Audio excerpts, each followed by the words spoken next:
여러분 안녕하십니까. 네트워크 매거진입니다. 요즘같이 가을이 무르익으면 보통 청명한 하늘과 함께할 수 있는 다양한 축제가 열리곤 합니다. 하지만 올해는 이 아프리카 돼지열병이 확산되면서 일부 지역에선 축제도 잇따라 취소하며 방역에 총력을 기울이고 있습니다. 김승동 기자가 취재했습니다. 매표소에 행사 안내 대신 취소 현수막이 붙었습니다.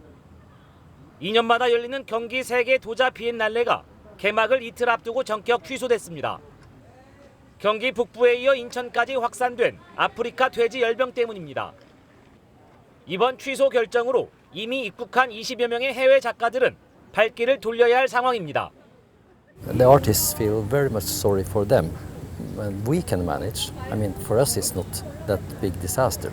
It's unpractical, but that's all.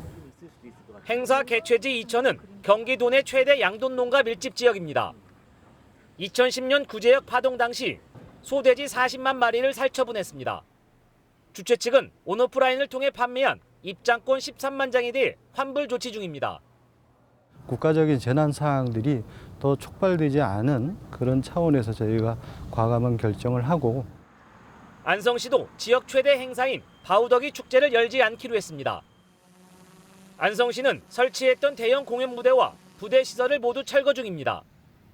파주의 개성 인삼 축제를 포함해 용인 시민의 날과 남한산성 문화제도 취소됐습니다. 경기도에서만 크고 작은 행사 100여 개가 취소되거나 연기됐습니다. 돼지열병 확산 공포에 가을 축제가 직격탄을 맞았습니다. TV조선 김승돈입니다. 네, 큰 피해를 줬던 포항 지진이 난 지도 이제 2년이 다 되고 있습니다. 하지만 피해 보상안을 담은 포항 지진 특별법은 여전히 제정되지 못하고 있습니다. 그나마 최근 들어 여야 의원들이 이 특별법 조기 제정이 필요하다며 한 목소리를 내기 시작했고 국회에서도 본격적인 법안 심사가 시작됐습니다. 이심철 기자입니다. 포항 시민들이 국회의원회관에서 구호를 외칩니다.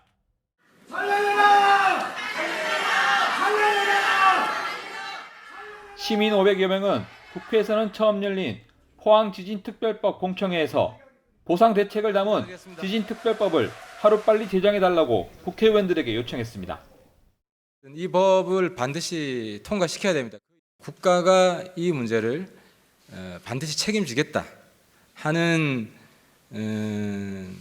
그 의지, 각오를 보여줘야 되는 문제라고 생각을 합니다.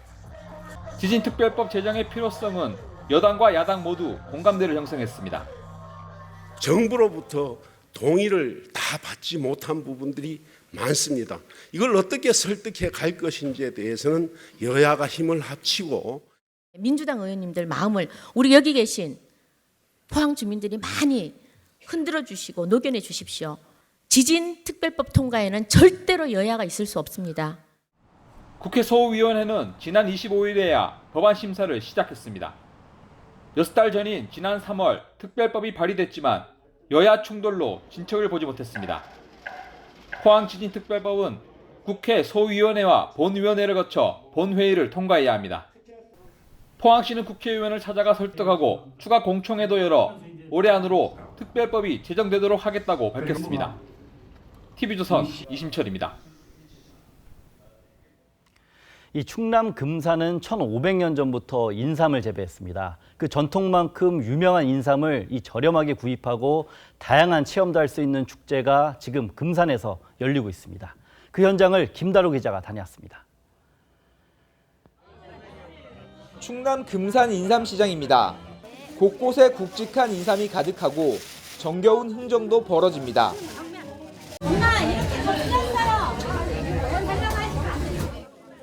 금산 인삼시장에서는 전국의 인삼 생산량 가운데 70%가 유통됩니다.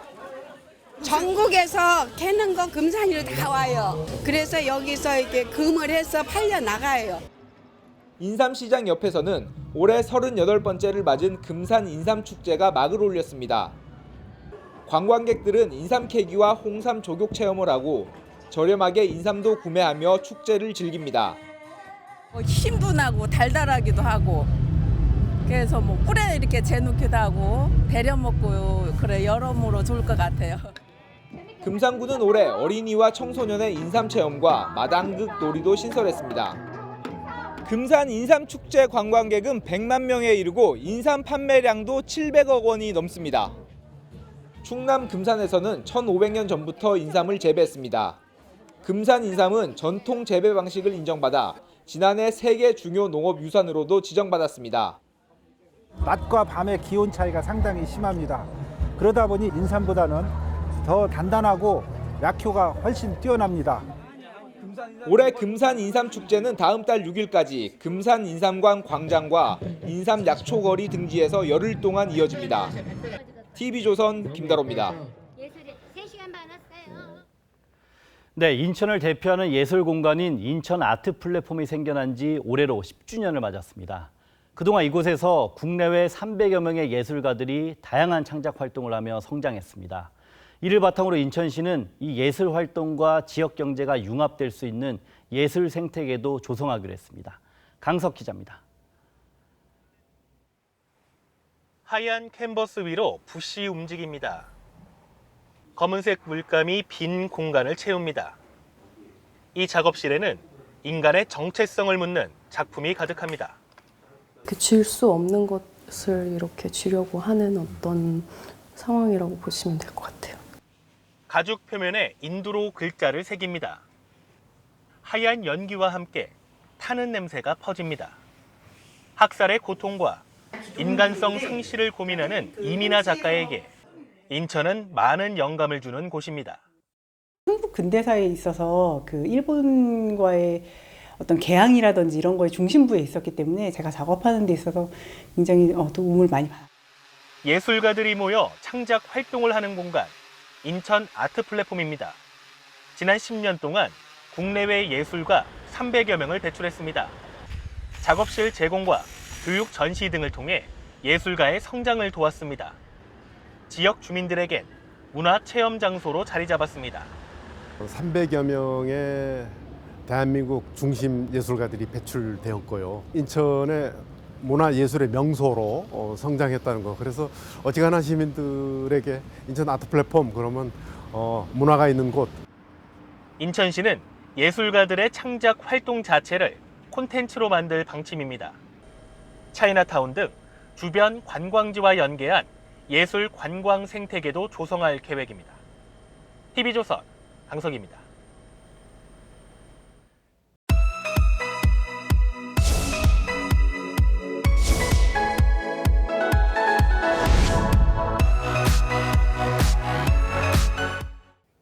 네, 네트워크 매거진 로컬 기획 지역을 지킨 사람들. 오늘은 그 세 번째 순서로 고향의 미술관을 만들고 무료로 개방해서 지역 명소로 가꾸고 있는 김재영 대표를 오선열 기자가 소개합니다. 푸른 기와집과 잔디마당이 어우러져 고즈넉함을 더합니다. 전남 강진미술관입니다. 미술관 안으로 들어가면 백두산 천지와 금강산의 웅장한 모습을 담은 그림이 눈길을 사로잡습니다. 북한 예술가들이 그린 작품 30여 점을 포함해 추사 김정희의 글이 담긴 병풍 등 전시작품은 120점에 이릅니다. 그 금강산 1만 2천 봉 그림이 대표적이라고 할 수 있고요. 그다음에 추사 김정희 선생님의 서체들이 그 병풍화돼 있어서 지난해 10월 문을 연 강진미술관을 세운 사람은 김재영 씨. 고향에 환원 사업을 하기 위해 평생 양식업을 하며 모은 재산 40억 원을 내놓았습니다. 30여 년 전 우연히 그림 한 점을 구매한 것이 계기였습니다. 민물 뱀장어 양식을 38년간 했습니다. 고향에다가 내가 미술관을 건립한 게 낫겠다. 가족들하고도 상의를 해서. 김 대표는 미술관을 무료로 개방합니다. 미술관을 찾는 관광객을 위해 작품 해설사도 고용했습니다. 강진의 문화관도 협소하고 모든 게 부족한데 이렇게 정말로 사비로 이렇게 해가지고 여기다 한다는 것은 이건 대단한 일 아닙니까? 김재영 대표는 지역 문화예술 발전을 위해 강진에서 활동하는 예술인의 작품도 구매하고 전시합니다. 굉장히 여러 가지 그런 발판이 되어 주시는 분이셔요. 너무 든든하죠. 지역에서 이렇게 자랑할 만하잖아요. 김재영 대표는 내년 2월쯤 종유석이나 도자기 등을 갖춘 종합박물관도 문을 열 계획입니다. 정말 강진미술관이 우리나라에서 최고 되게끔 미술관 건립을 한번 앞으로 할 계획입니다. TV조선 오순일입니다. 네, 네트워크 초대석 시간입니다. 이 광주시 동구는 국립아시아 문화전당을 품고 있는 광주의 대표적인 문화 중심지입니다. 하지만 이 문화전당 활용도가 낮아지면서 구도심으로 전락하고 있다는 우려도 나오고 있습니다. 박건우 기자가 임택 광주 동구청장을 만나서 자세한 얘기를 들어봤습니다. 네, 청장님 만나서 반갑습니다. 예, 안녕하세요. 반갑습니다. 충장축제가 이번에 16번째를 맞이합니다. 대표적인 우리나라의 거리축제의 하나인데요. 원래 충장축제가 70년, 80년대의 추억을 시민들이 되살리면서 즐길 수 있는 그런 축제로 구성이 됩니다. 그래서 대표적으로 충장축제는 거리퍼레이드입니다. 이번에 거리퍼레이드에 한 60팀 정도가 참여를 하고요. 거기에는 이제 다양한 컨텐츠를 구성해서 많은 볼거리를 시민들에게 제공을 할 거고요. 제가 이제 취임하면서 공약을 했던 게 골목상권을 살리겠다.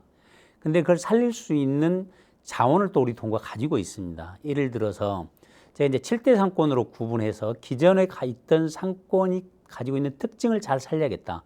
이를테면 특성화시키겠다는 겁니다.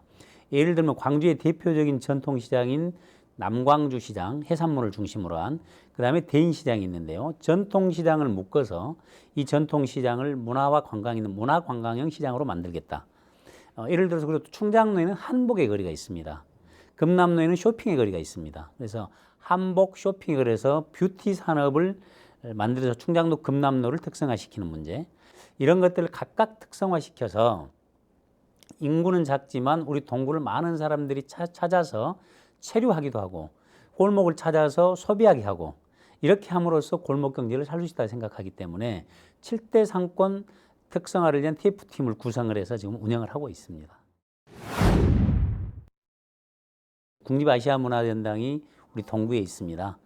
국립아시아문화전당은 아시아 문화를 창작하고 전파하고 이런 역할을 하는 우리 국립기관인데요. 우리 입장에서는 굉장히 소중한 자산입니다. 이게 지금 개관한 지가 한 3년 정도 지났는데 우리가 그걸 잘 활용하지 못했던 것도 한 사실입니다. 지금 연간 250만 정도가 아시아 문화전당을 찾고 있습니다. 문화전당을 방문한 사람들이 하룻밤 정도 머무르고 갈 수 있도록 하는 게 우리의 역할인 것 같고요. 두 번째는 이제 문화의 전당이 가지고 있는 연구 역량이라든지 어떤 문화예술적 실행 능력 이런 것들을 우리가 활용해야 된다고 보는데요. 그런 노력을 우리가 좀 해왔습니다. 우리 동구에 있는 명인 명장이 한 25분 정도 되는데요. 이분들에게 어떤 기술적 지원 그리고 그분들의 작품을 전시할 수 있도록 문화의 전당과 협력해서 지금 해오고 있고요. 젊은이들이 광주를 생각할 때 동명동, 광주의 경리단길이라고 하는 동명동 카페 음식의 거리를 많이 찾고 있습니다. 핫플레이스죠. 근데 이제 이게 어느 정도 쉽게 말해서 장사가 되고 많은 사람들이 찾으니까 임차료가 올라가고 이러면서 다시 떠나게 되고 또 지역 내에는 주차 문제, 쓰레기 문제 이런 것들이 많이 또 발생하게 됐습니다. 그래서 원주민은 원주민들도 또 어려움을 느끼고 그래서 제가 두 가지 점에서 접근을 했습니다. 하나는 제도적으로 이 젠트리피케이션을 방지할 수 있는 조례를 만들었고요. 동명동에 약 206개 정도 카페 음식점이 있습니다. 그래서 여기 한 130개 정도를 저희가 만나서 그분들하고 임차인하고 지역 주민이 상생협약식을 했습니다. 우리 같은 경우 22% 어르신 인구 중에 약 20% 정도가 또 한 5천 명 정도가 독거노인이십니다. 그래서 그런 분들에 대해서 돌보는 것, 그 어르신들의 건강을 돌보는 것 이게 중요하기 때문에 이러한 체계를 지금 저희들이 갖추고 있습니다. 그래서 한 가지는 100세 시대에 맞는 그런 문화도시를 만들겠다. 이렇다면 어르신 세 분을 한 모둠으로 해서 서로가 서로의 안부를 묻고 함께 어떤 어르신들의 활동에도 참여하고 이걸 만들겠다는 겁니다. 함께 돌보는 시스템 이런 걸 만들어 보고 싶고요. 또 하나는 은퇴 이후에 또 젊으시잖아요 요즘 일할 수 있는 기회를 만들어 주는 게 필요하다고 봅니다. 뭐 은퇴 이후의 인생 다모작이라고 요즘 이야기하는데요. 이걸 설계할 수 있도록 지금 저희가 인생 다모작 평생학습 센터를 지금 건립을 준비하고 있습니다. 네, 총장님 오늘 말씀 감사합니다. 감사합니다. 네, 네트워크 매거진 여기서 마치겠습니다. 좋은 한 주 보내시기 바랍니다. 다음 주 월요일에 찾아뵙겠습니다. 감사합니다.